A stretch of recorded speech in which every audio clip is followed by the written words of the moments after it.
What's going on, Birdland? Stephen Heckman here for the Final Strike podcast, coming to you with our next episode representing the Baltimore Battery. Where do we start? I mean, seriously, where do we start? We had a game against the Milwaukee Brewers where we actually look like the team we are supposed to be. We were focused. We were 5 for 9 with runners in scoring position over the last 5 innings. Adley Rutschman had a home run that was just an angry swing. You could tell frustration was taken out in that string. And then we get rained out yesterday, which gives us a chance to rest some, especially in the middle of a 16-game stretch. And what happens today? Cade Povich goes out there and pitches his guts out. 5 innings, leaves with a 2-1 lead. And our bullpen turns into absolute crap after that. And to make matters worse, after Gregory Soto, Sir Anthony Dominguez, and Sionel Perez went from a 2-1 deficit into a 6-2. We were in a 2-1 lead. It went to a 6-2 deficit. And from there, then it went to an 11-3 deficit.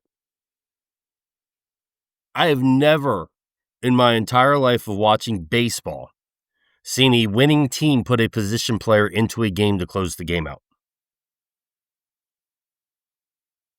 And that's just today. I'm not even talking about before today right now, outside of the one Milwaukee game. I'm talking about today. I don't get it. I don't understand. It's like for the first part of the game when Cade Povich was pitching, I even mentioned it during our chat in the Baltimore Battery, how focused and how relaxed we seemed, and we're just playing the game of baseball that got them to where they were. And then it's like Povich leaves and was like, all right, it's over. Then they tie the game. Then Devers hits a 3-run home run. And you could just see everything just deflate. Like everything just disappeared. All the focus, all the fundamental determination, all the excitement, all the just relax. It turned into a tense, fundamentally unsound, pathetic showing from a team that should be leaps and bounds better than they were last year.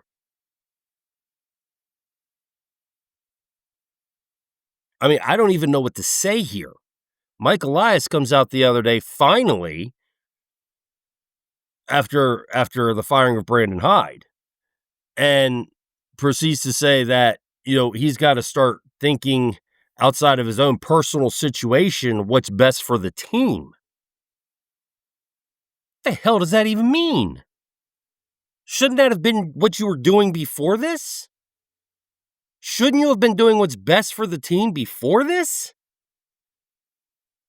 I mean, something's not adding up.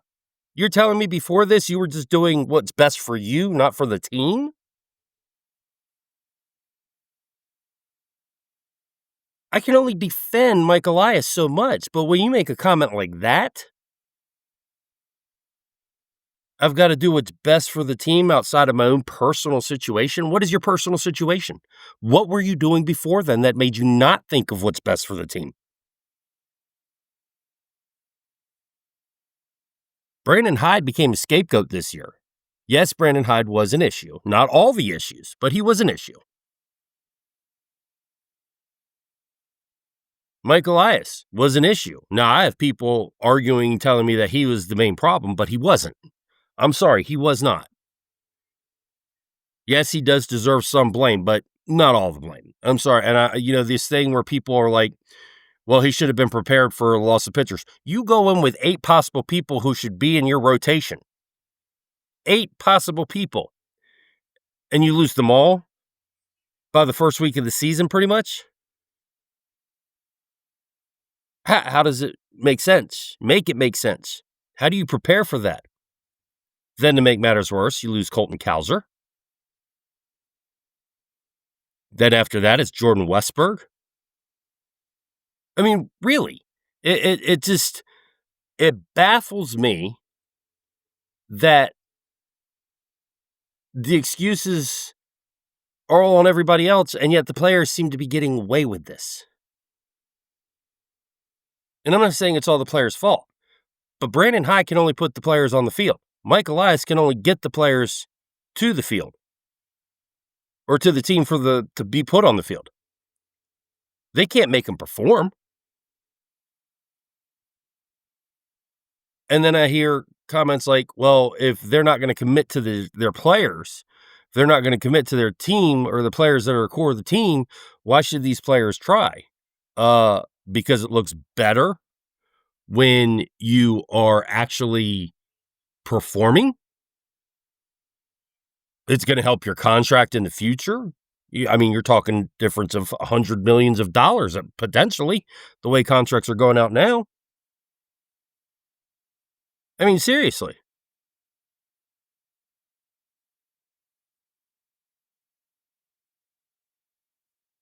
Anthony Santander being, I keep hearing people say that we let him walk. We didn't let him walk. We offered him a contract. He wanted a longer term deal. We didn't want to give it to him. It's plain as that. 3-year contract for a 30-year-old power hitter. It's pretty good. Longer than that, you're basically gambling. And I know every contract's a gamble, but look at our history with long-term contracts. Chris Davis, Mark Trumbo, both power hitters. Look what happened to them. Then you want to go to pitching. Alex Cobb, Ubaldo Jimenez. Look what happened with them.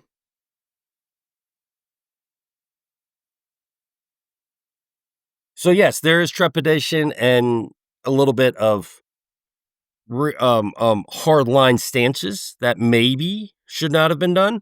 Maybe they should have. Who knows? But Anthony Santander is not blowing the world away in Toronto. He's batting 188. He does have 6 home runs and 18 RBIs, but he's batting 188. Tyler O'Neill's doing a little bit better than that. He doesn't have the home runs, but we can't even keep him on the field. As is right now, it's based off what I'm seeing already. We know Manzolini's not going to be here next year as the manager. We know that. He's an interim. That's it until we get to the offseason. At this point, we're at the 1/3 mark of the season.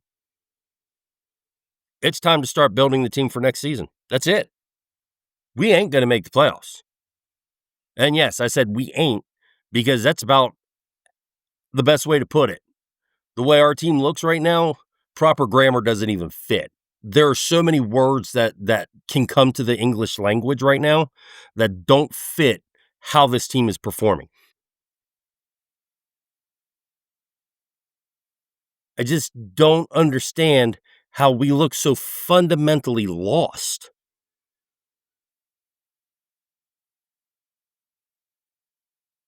I just can't get it. Getting rid of Brandon Hyde was supposed to be a spark that helped this team get better or ignite a spark that would put a fire under these guys' asses. We've won 1 game since. And we've looked pretty crappy in every game we've lost.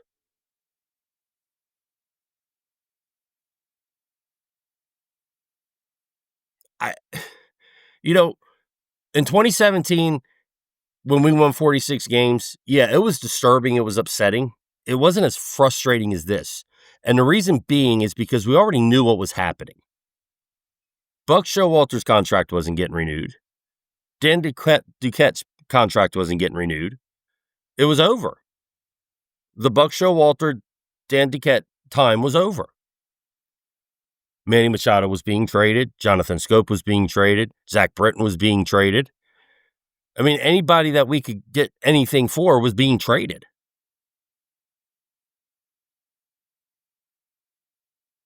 But at least we understood what was going on. Then after that, where we had to endure 3 seasons of 108 plus losses, in between a COVID season that was truncated to 60 games, but we had to sit there and endure that. We at least knew what was going on. We didn't have to like it. We didn't like it, but it was exciting to see what was happening in the minors and what would our future be. 2022 came out of nowhere. It was a surprise. We were ahead of where we were supposed to be in the rebuild. So a lot of people are counting 2022 as the arrival of the rebuild, their completion. No, I don't. I count 2023 when we won 101 games. We surprised everybody. We overachieved, and we showed the world that we have the talent to compete and take on the AL East. From 2022 to 2024, we had the best record in the AL of any team. 2024, I expected a little bit of regression, and we did fight. We were there in the AL East division possibility until the last 2 weeks of the season. Made it into the postseason. Unfortunately, we got swept in the first round. Previous season, we got swept in the second round. We never played in the first round because we had a bye. We're currently 0 for 10 in the postseason, 0 for our last 10 in games. And it was the Kansas City Royals who started that when we got swept in the ALCS 4-0.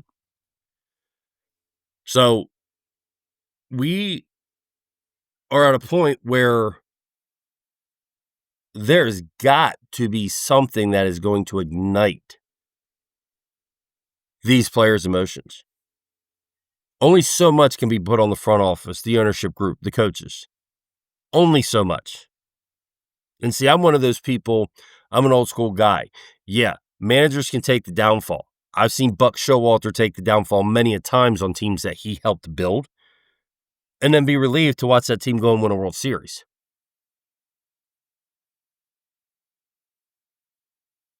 Billy Martin, I don't know how many times he was in and out of the Yankees as a manager.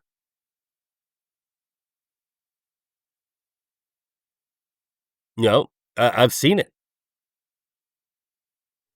I've seen too many times where the managers get blamed for what is happening on the field. There is a responsibility that, as a manager, you must take and that you're possibly going to have to deal with. That is the line. It's a job that you're never secure in. And that's the thing. You are never secure in your job as a manager. Look at how quickly it's flipped for us. Right now, if we win 50 games this year, I will be shocked. With the way we're playing, I will be totally shocked if we win 50 games. I expect to see the attendance to plummet at Camden Yards because why would you want to pay all this money to go out and see your team get embarrassed? There's a post on social media today, and I kind of questioned it a little bit, that Masson caught a Orioles fan with a bag on his head. And because Masson saw that, the Orioles front office called down to security and had them go to the guy and have him remove it. Now, here's why I question this story a little bit. If this was at Camden Yards, I might believe it a little bit more. But the security team that's at Fenway Park works for the Boston Red Sox, not the Baltimore Orioles. So our front office calling down, telling them to go have a fan remove a bag from their head, how does that even work? That's something that the league would get involved in because the security team does not take orders or things like that from the opposing team. And honestly, if I was a fan, I'd have my face covered because right now there's nothing to be excited to be an Orioles fan. Cade Povich pitched his ass off today. You're seeing the kid mature in front of our eyes. A pitcher that Mike Elias traded for, a minor league pitcher, is maturing and becoming what he's supposed to be. 25 games into his career. He doesn't even have 200 innings under his belt. And the kid's figuring it out each start. And he looks better. Still got to control the walks a little bit. But he does. He looks better.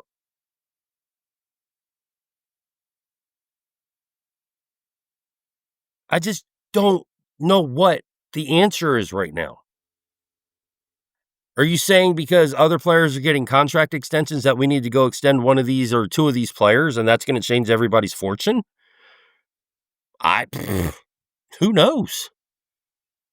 If that's what a team is comprised of, players getting upset because other people are getting contracts that they're not getting yet, you don't have a team. You have individuals. And I'm sorry, too many of these players came up through the minor league system together for me to think that that's what we're at.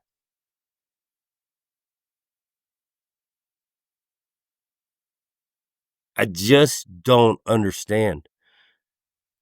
I come out here weekly trying to think of a way to spin this into a positive thing, trying not to get as frustrated and angry as I am when I watch these games. I mean, I was so disgusted today, I couldn't even turn the game off. I wanted to see how bad it was gonna get, and then it became comical because all of a sudden, they put in a position player and we start scoring some runs, and it's like, "Oh my god, don't tell me this might happen." I mean, I know it wouldn't, but it's funny, as soon as we were down in the game, in the 6th inning, I actually messaged the group chat in Baltimore Battery, I said, "That's it, game's over." Because we don't believe we can come back anymore. Our victory against the Milwaukee Brewers the other day, it was the first comeback win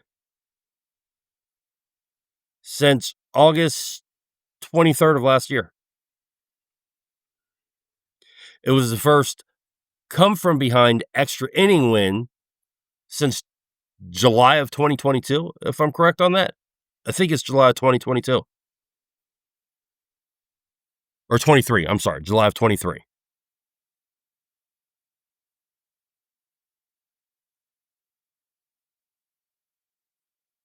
I we're not hitting the ball like we're supposed to.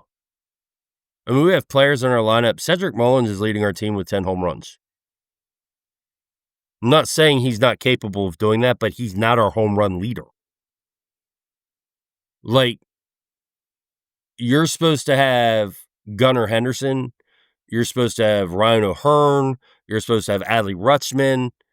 Colton Cowser and Jordan Westburg are out right now, but you have Heston Kjerstad in there. You're supposed to, these are players that were supposed to be able to carry this team. When one goes down, it shouldn't be the end of the world. And what's funny is Cowser and Westberg were both would feed off each other. They were the goofballs. They would feed off each other, joke around and everything. And it seemed to be the levelness that this team needed. And that's what's funny. So, Jordan Westberg should be getting ready to start his rehab assignment within the next week or two. Colton Cowser should probably be the same. So when these two return, if our team starts winning, you're going to tell me that's how important Colton Cowser and Jordan Westberg are to this team, that it's not Adley Rutschman and Gunnar Henderson that we've been brought up to see and cheer and have revered them as the leaders of this team. And nothing against Cowser or Westberg. I love them both. I think they're phenomenal ball players. I actually picked Jordan Westberg to be the most valuable Oriole this year. But are you here to tell me that those two are the missing link to this team?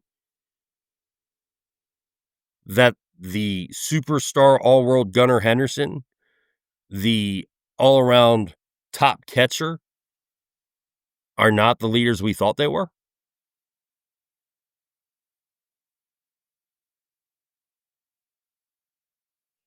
I mean, you got Ryan Mountcastle, who's been here the longest now. He easily should be one of the leaders of this team.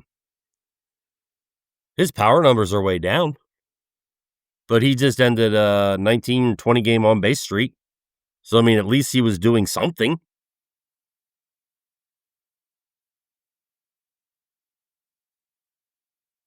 I just don't know. I'm frustrated. I'm angered.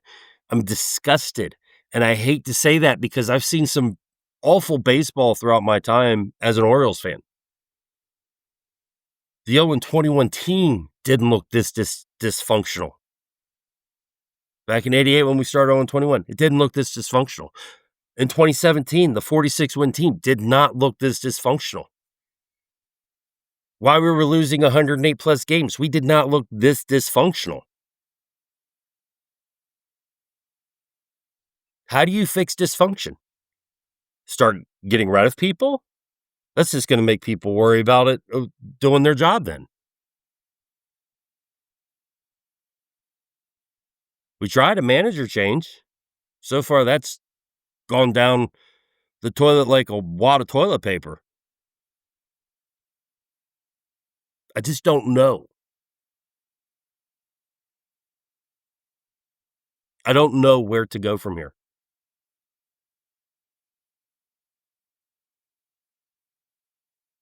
And it's hard. It's just hard to sit here and watch this and to read this and then to hear the responses from the players that they know what's going on, that they know what they need to fix. Well, then why aren't we doing it? There's something off with this team. I've been saying that there's no leader on the field. And I still believe that because right now it looks like there's no leader on that field.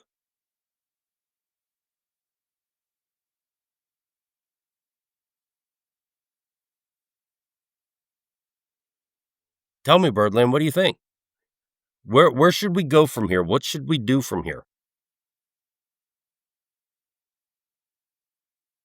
What is the next step? I've heard people say get rid of Elias, but how do you fire a GM in the middle of the season? Who's going to operate the team? Sid Mendenhall's not. He's definitely not in a position to do it. You're not going to find somebody to come in the middle of a season and do it. It's bad enough you got to line up a manager right now. You got to worry about contracts. Colton Cowser returns. Jordan Westberg returns. You know, Emmanuel Rivera is going to go down. Dylan Carlson's going to go down when Tyler O'Neill returns. So, is it Mateo? When Mateo's on base, he's exciting, but when he's at bat, 196, 186, ain't going to cut it. Ramon Urias deserves to be here. On most teams in the league, he would be a starter. And he just comes out and does his job daily.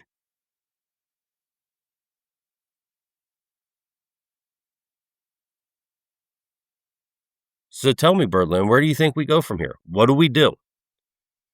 Do we pack in the season and just let our players play and start preparing for next season, making trades and signings that'll, get us to next season and change our fortunes that have happened this season?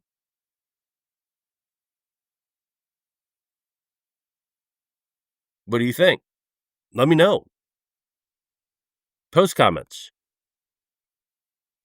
Give me questions, respond in some way. Let me know what your thoughts are. I'd love to be able to sit here next week and go over these and, give some answers or give some thoughts or, what your all's opinions are. It definitely would make it, I'd like to see how other people feel, what other people are thinking here, because I can't be the only one that is this frustrated and disgusted. I know in the Baltimore Battery I'm not. I definitely know I'm not the only one there, but I see social media and I'm not sure if people are just irrationally making comments and posts or if this is really where they're at, if this is the thought that they're definitely stuck on.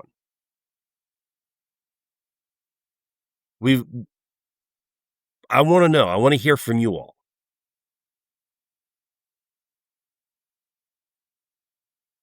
So you should be able to leave comments here at the end of this post. I'm on YouTube. You should be able to comment there.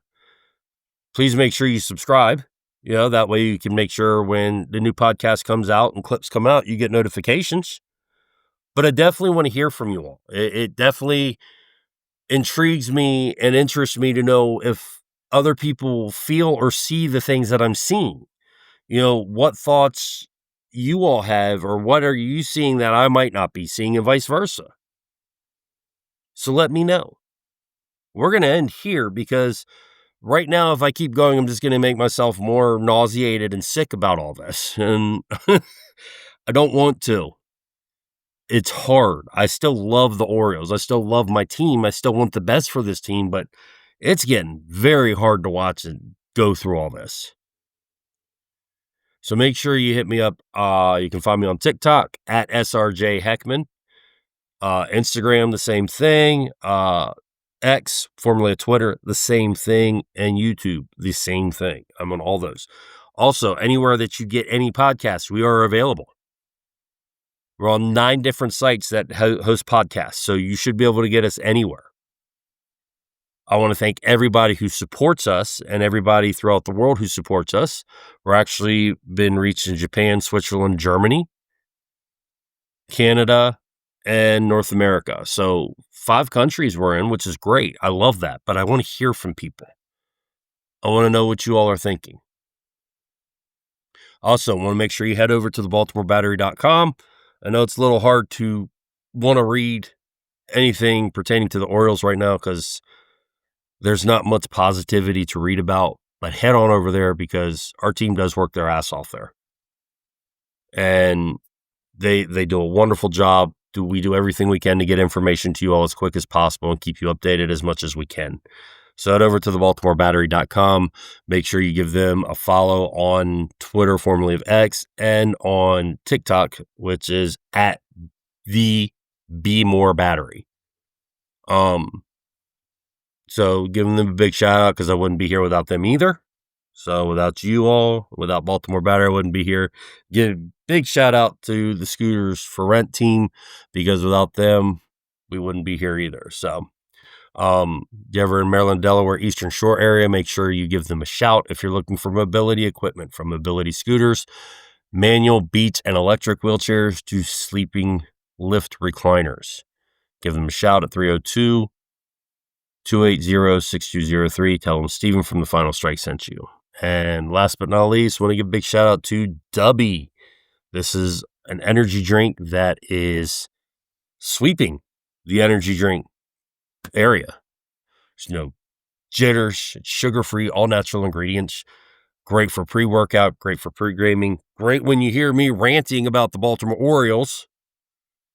But you head over to dubby.gg, all right? dubby.gg. Pick yourself up a sampler pack so you can find out what's yours that you like. It comes with a shaker, and it comes with usually 5 different flavors that you can try. It's usually right around $20. But if you type in my name at checkout, Stephen R. Heckman, which is Stephen R, and then Heckman, Heckman, you can get 10% off your order. You can also buy it in tubs.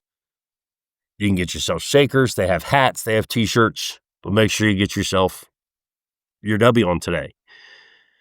And until next time, Birdland, hopefully the feathers turn, the sun starts shining brighter on us, and the baseball gods give up on holding us hostage in this siege of unpleasantness. Until next time, Birdland, keep that beer cold. Thanks for all the support. Peace out.